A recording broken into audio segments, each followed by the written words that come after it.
Five Elder और ईमू के devil fruit Japanese yokai के बेस पे हैं और अवेकन। तो भाइयों, आज हम बात करेंगे one of the most mysterious character in One Piece, five elder and the character who is going to be final villain, Imu Sama की। ईमू और फाइव एल्डर के डेविल फ्रूट और कंप्लीट डिटेल के बारे में बताऊंगा इस वीडियो में, जो हमने अभी तक वन पीस में देख लिया है। ये वीडियो बहुत ज्यादा इंटरेस्टिंग होने वाली है, तो चलिए शुरू करते हैं बिना खुद को स्पाइडर में बदले।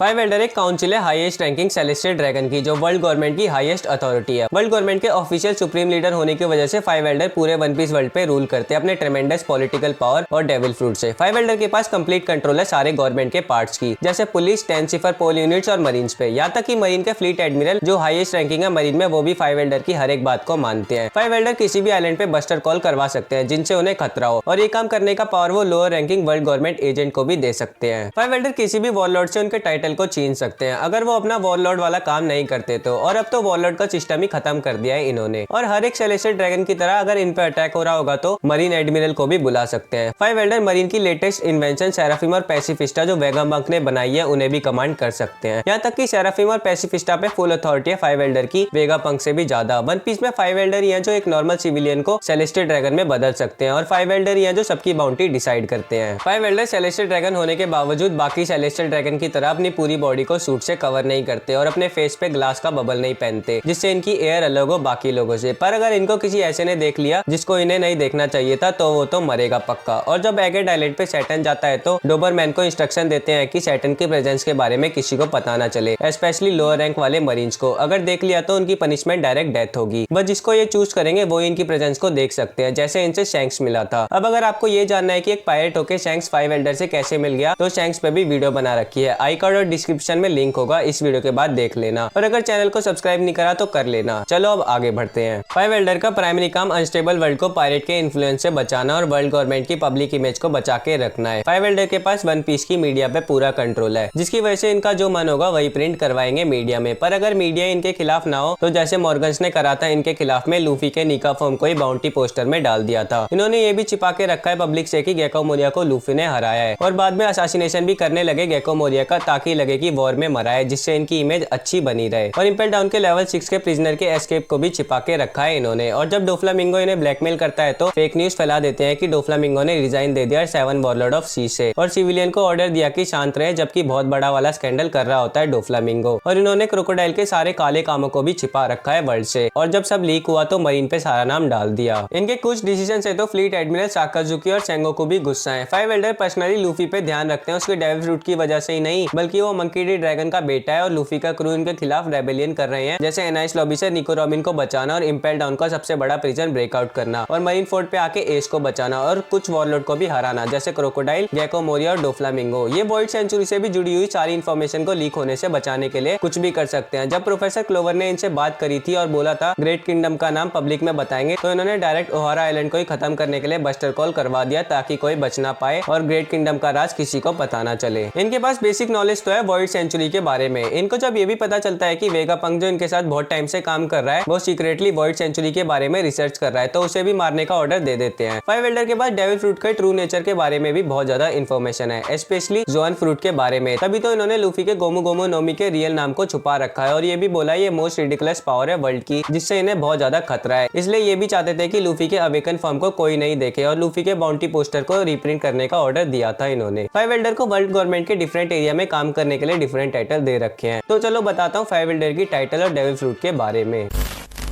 सेंट मार्कस मार्स के पास वॉरियर गॉड ऑफ एनवायरनमेंट का टाइटल है, मतलब एनवायरनमेंट की फील्ड में काम करता है। मार्स की पर्सनैलिटी के बारे में तो अभी उतना नहीं पता, पर ये सभी एल्डर में से सबसे शांत और सबसे लंबा है। इसे लोगों की प्रोफाइल के बारे में जानने में इंटरेस्ट है, ताकि जब भी कोई किसी के बारे में बात करे तो इसे बात करने में आसानी हो। और जब शैंक्स व्हाइट बियर्ड से मिलने गया था तो इसे शैंक्स की पर्सनैलिटी के बारे में भी पता था, इसलिए व्हाइट बियर्ड और शैंक्स की मीटिंग इसे कम थ्रेटनिंग लगी। और इसे ये भी पता था कि ब्लैक बियर्ड का पास्ट उसे व्हाइट बियर्ड की जगह पे एम्परर बनने में एडवांटेज देगा। और वॉर के बाद इसे लूफी और रेली के कनेक्शन के बारे में जानने में इंटरेस्ट था। अब मार्स के डेविल फ्रूट के बारे में तो उतना नहीं पता, पर जब साबू फाइव एल्डर से कांटेक्ट करता है तो मार्स के डेविल फ्रूट फॉर्म के शैडो को देखते हैं, जो किसी बर्ड जैसा दिख रहा होता है। मतलब कि मार्स एक मैसिव बर्ड मॉन्स्टर में बदल सकता है, जिसके पीछे भी रिंग होगा। ये भी रूमर है कि इसका devil fruit mythical zone fruit होगा, जो जापानीज योकाई के बेस पे है। योकाई मतलब भूत, मॉन्स्टर और डेविल, इनको जापानीज में योकाई बोलते हैं। और मार्स का योकाई फॉर्म यो सुजुमे योकाई से होगा।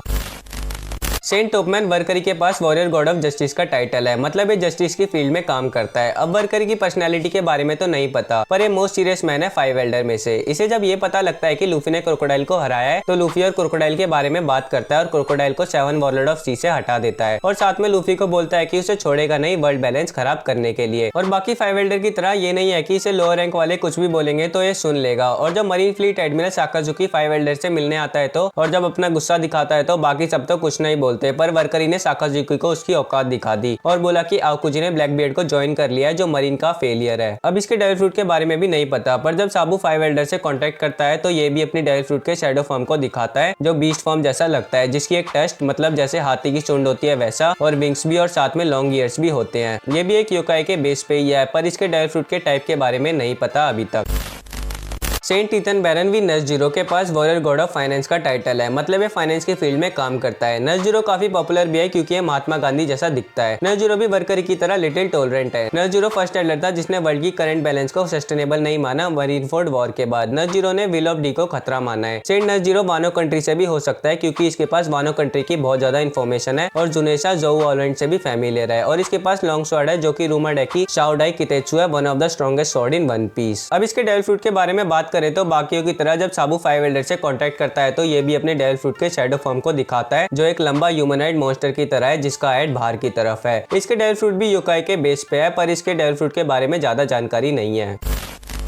सेंट शेफर्ड जू पीटर को वॉरियर गॉड ऑफ एग्रीकल्चर का टाइटल मिल रखा है, मतलब कि एग्रीकल्चर के एरिया में काम करता है ये। पीटर की पर्सनैलिटी के बारे में भी नहीं पता, पर ये बाकी 5 एल्डर से ज्यादा नॉलेज वाला है क्योंकि इसे हितो नोमी मतलब नीका फ्रूट की नॉलेज है और इसने नीका फ्रूट को एक खतरा बताया था। और जब इमू ने लुलुशिया किंगडम को खत्म करा था तो बाकी एल्डर ने इमू से कुछ नहीं पूछा, पर इसने बाकी एल्डर और इमू से क्वेश्चन पूछा लुलुशिया किंगडम को खत्म करने से पहले। पीटर के डेविल फ्रूट के बारे में तो नहीं पता, पर जब साबू 5 एल्डर से कॉन्टेक्ट करता है तो ये भी अपने डेविल फ्रूट की शैडो फॉर्म को दिखाता है जो एक जायंट ह्यूमनॉइड क्रीचर में बदल जाता है जिसका एक बहुत बड़ा माउथ था। इसका डेविल फ्रूट भी योकाई के बेस पे ही है और इसके डेविल फ्रूट के टाइप के बारे में भी नहीं पता।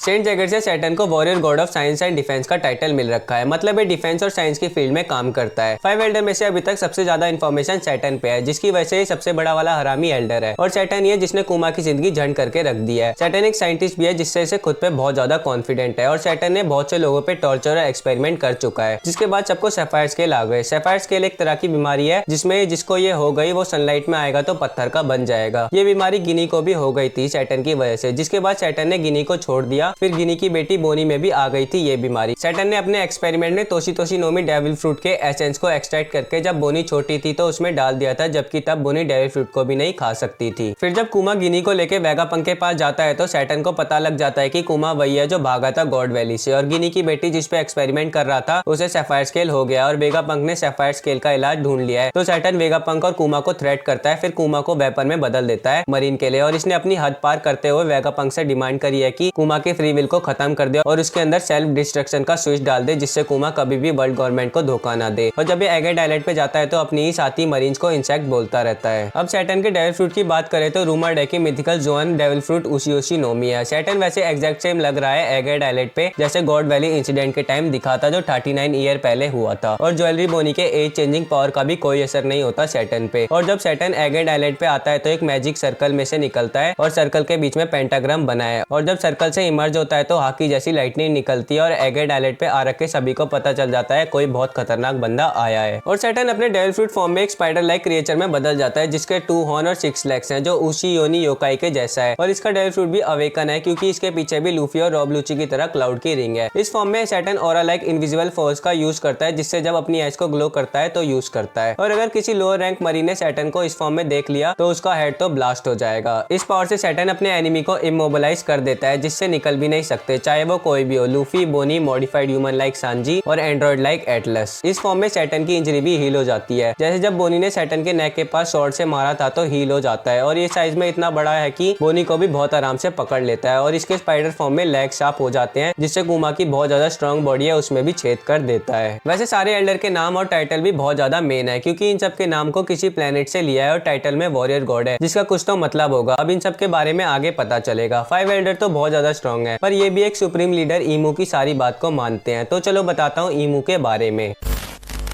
इमू सुप्रीम लीडर है वर्ल्ड गवर्नमेंट का, वो एम्प्टी थ्रोन में बैठता है। वैसे एम्प्टी थ्रोन वर्ल्ड गवर्नमेंट के 20 फाउंडर ने बनाया है, जो कि खाली रहेगा ताकि कोई भी एक सिंगल रूलर ना बन पाए वर्ल्ड का, पर इस पे इमू बैठता है और 5 एल्डर भी इसकी सारी बातें मानते हैं चाहे कुछ भी हो जाए। और इमू का एग्जिस्टेंस को भी छुपा के रखा है वर्ल्ड गवर्नमेंट के अंदर ही, ताकि किसी को भी पता ना चले कि एक ही सिंगल रूलर है वर्ल्ड का। नेफरतारी कोबरा ने तो ये तक बोला है कि इमू का connection first 20 founder of world government से है। इमू के बारे में तो ज्यादा कुछ नहीं पता, पर इमू को Monkey D Luffy, Marshall D Teach, Shirahoshi और नेफरतारी वीवी में बहुत ज्यादा इंटरेस्ट है, क्योंकि लूफी और टीच में तो डी है और नेफरतारी लिली का कनेक्शन वीवी से है जिसके नाम में भी डी है। और शिराओशी में इसलिए इंटरेस्ट है क्योंकि ये एक एंशिएंट वेपन हो सकती है और सारे सी मॉन्स्टर को कंट्रोल कर सकती है। इमू 5 एल्डर से भी ज्यादा क्रूल है, क्योंकि इमू ने वेगापंक के वेपन मदर फ्लेम को टेस्ट करने के लिए लुलुशिया किंगडम को ही खत्म कर दिया और अपनी सिक्रेसी को बचाने के लिए मास डिस्ट्रक्शन भी करवा सकता है। और जब कोबरा इमू को देख लेता है तो 5 एल्डर और इमू कोबरा को मार देते हैं। और जब साबू इमू को देख लेता है तो और ज्यादा गुस्सा हो जाता है, क्योंकि अब इसकी एग्जिस्टेंस बाहर के वर्ल्ड को पता चल जाएगा। इमू को जिसके नाम में डी आता है उनसे तो अलग ही लेवल की नफरत है, और जब इमू को पता चलता है कोबरा के एंसेस्टर के नाम में डी है तो कोबरा को तुरंत मारने लगता है। मांगा में तो इवोन्का ने इमू की ट्रू आइडेंटिटी भी बताई है, जो सेंट नेरोना इमू है, जो नेरोना फैमिली से है, जो वन ऑफ द 20 फैमिली में से है जिसने 800 साल पहले वर्ल्ड गवर्नमेंट को बनाया था। और इवोन्का ये भी बिलीव करती है कि इमू ने पेरेनियल यूथ ऑपरेशन करवाया है ओपे ओपे नोमी डेविल फ्रूट यूजर से, जिससे इमू को इटरनल यूथ और इमोर्टैलिटी मिल गई है। और मार्कस मार्स ने तो इमू को क्रिएटर भी बोला है, जिससे इवोन्का की थ्योरी सच भी हो सकती है। इमू के पास डेविल फ्रूट भी है, क्योंकि जब साबू इमू को देख लेता है तो 5 एल्डर और इमू अपने डेविल फ्रूट के शैडो फॉर्म में आते हैं, जिसमें से इमू एक बहुत बड़े बीस्ट में बदल जाता है, जो इस फॉर्म में साबू, जो one of the strongest Logia type devil fruit user है, उसके फायर को कंज्यूम कर लेता है। और इस फॉर्म में इमू की एक शार्प टेल भी है, जिससे साबू को मारता है तो साबू जो लोगिया यूजर है वो तक इंजर्ड हो जाता है, जिससे 5 एल्डर और इमू के डेविल फ्रूट जैपनीज योकाई के बेस में और awaken mythical Zoan type devil fruit है। अभी तो वन पीस की करंट स्टोरी लाइन में सैटर्न ने सबकी बैंड बजा रखी है, और आगे जब सारे 5 एल्डर अपने डेविल फ्रूट और पावर दिखाएंगे तो मजा आएगा। और इमू ही 100% फाइनल बॉस है वन पीस का। और अभी जब इमू ने मदर फ्लेम से लुलुशिया किंगडम को मैप से ही गायब भी कर दिया है, वैसे हो सके तो और भी वेपन हो सकते हैं इमू के पास। और वन पीस की वर्ल्ड हिस्ट्री के बारे में भी अभी करंट में इमू को ही सबसे ज्यादा पता है, जिससे जब इमू रिवील होगा तो वन पीस के बहुत सारे राज खुलेंगे, जैसे जॉय बॉय कौन है, और जो मारी जोआ में लॉन्ग स्ट्रार्ट है वो क्या कर रहा है, और ऐसा कौन सा मेन राज है वॉइड सेंचुरी के बारे में जिसे वर्ल्ड गवर्नमेंट छिपाने के लिए कुछ भी कर सकते हैं। तो भाइयों, ये थी 5 एल्डर और इमू की कंप्लीट फुल डिटेल वीडियो। अगर मैंने कुछ छोड़ दिया हो तो कमेंट करो, वीडियो पसंद आए तो लाइक करो, चैनल पे नए हो तो सब्सक्राइब करो। मैं मिलता हूँ आपसे नेक्स्ट वीडियो में। सायोनारा।